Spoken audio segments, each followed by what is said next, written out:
You may be asking, hey Dr. O, why should we learn how to code the way you're teaching it? I hear all the time when I'm teaching people who are first learning how to code, I hear a lot of questions that come to mind.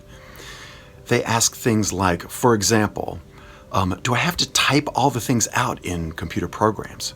Why do I have to organize my files? Do I have to really do things at the command prompt? Can't I point and click? I have to actually download the software?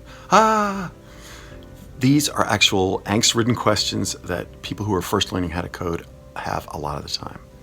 You are going to have to do all those things. It is true. However, there are good reasons why I teach code the way I do. You have to trust me right now. I've taught thousands of people how to code. And I'm going to go through some reasons as to why I teach things the way I do. First, everything I use in these series is free and pretty easy to download, pretty easy to get.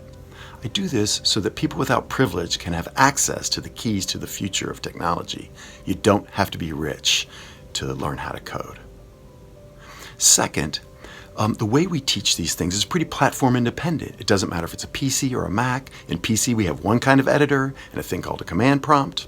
In a Mac, it looks a little different. It's going to be a different kind of editor, and it's called the terminal, but the commands are very similar. Everything's going to look pretty much the same, regardless of which platform you use.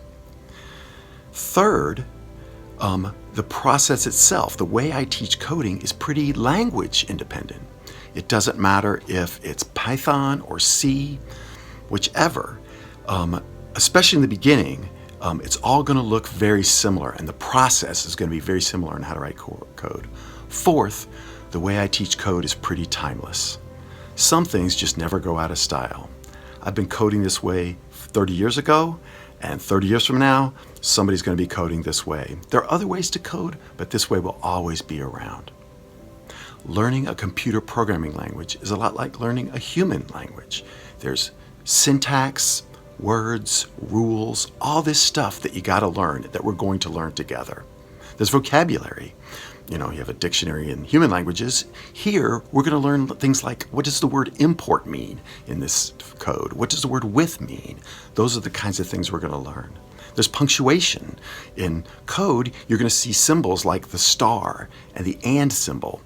When do we use those? What are they used for and why?